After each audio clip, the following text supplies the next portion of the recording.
what we're doing with all this blues is we're creating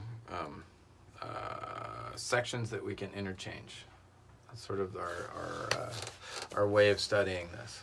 Like interchange, you learn a bunch of licks, and then you can play them whenever you want. That's the beginnings of improvisation. Again, you know a lick. When you hear it in a certain context, you go for it. You try it. And sometimes it works, and sometimes it sounds terrible. But when it works, you're like, awesome, it worked. And then you remember how that works. Eventually, you're going to learn how to vary those licks. And if you vary them enough, they become something of their own, which means you created something, right? Which is great. That's the goal. But for now, part of what we're going to be doing is I've given you a bunch of pieces of the blues.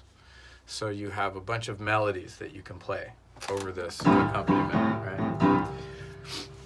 So we're going to start to make arrangements. And we have sort of categories.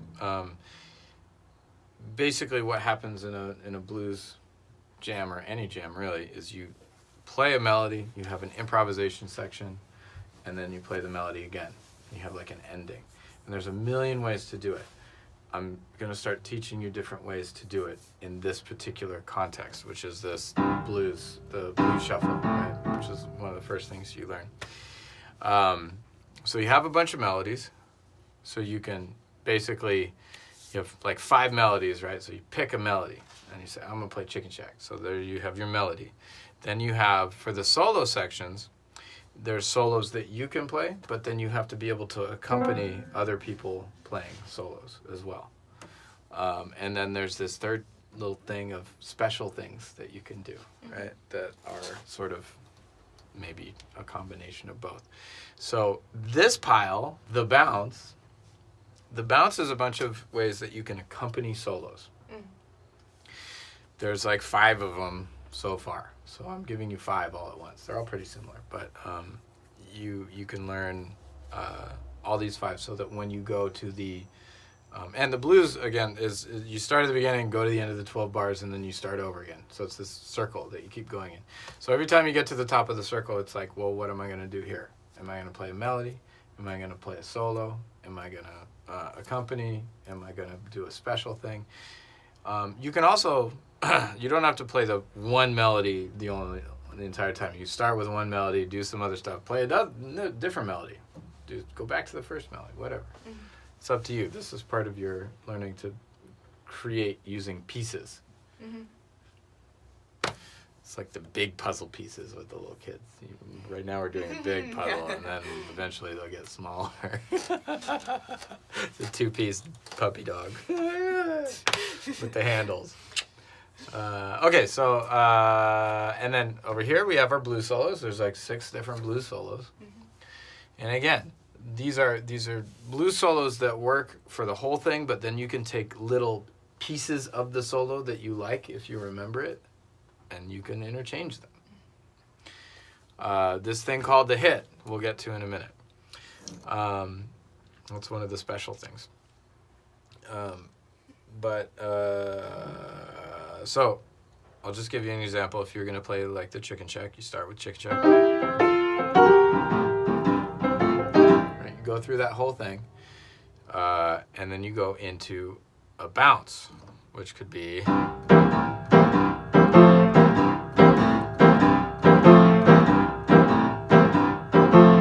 you go through the whole bounce. That would be like somebody else's soloing, right?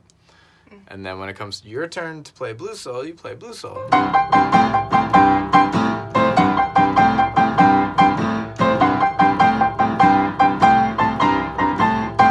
Right?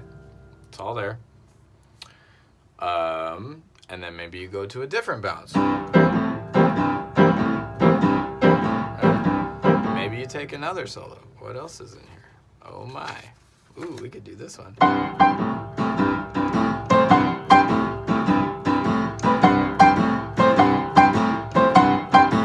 Another blues solo. Then you go to another bounce. Maybe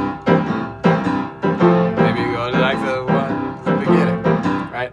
And then you get to this point where it's like you've been playing this for a long time. maybe you want to break from that sound for a second. Maybe the audience needs a little break. You don't want to be too monotonous. So you do something special. The hit. Enter the hit. So what this is like made for somebody else to solo, for you to solo, for a singer to just wail, whatever. But you go like this. It's a lot of rest and a lot of space. You go.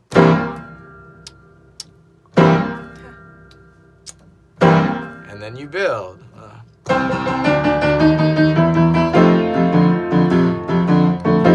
And you get another way of accompanying there. So that would be like if you were going to go.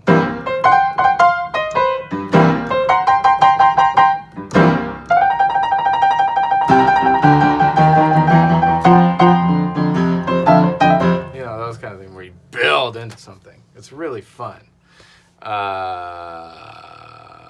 And that would, you know, so you would throw that in somewhere, and then you play a melody at the end.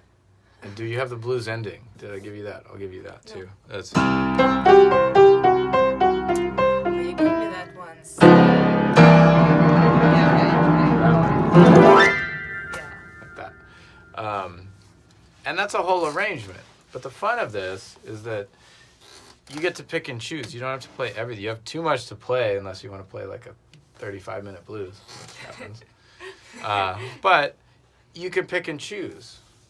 And that's your first foray into improvising, is you can, you're going to pick a melody, and you can write it, you can plan it out beforehand. At first you want to make a plan, you want to have a map, because you don't want to miss a beat. You want to be able to do this with your swing metronome. Pick a melody, and then pick a bounce, pick a solo, pick another bounce, pick another solo, do the hit, and then get back into the melody and play your ending and see if you can get through that in one sitting without stopping. You know what I mean? Mm-hmm. And you're going to, you know, and even that, if you did all that I just said, it might be like 3 minutes long, if that. But you're going to see how exhausting that can be when you're thinking so hard about the whole thing. And it's really fun, and then you get into it.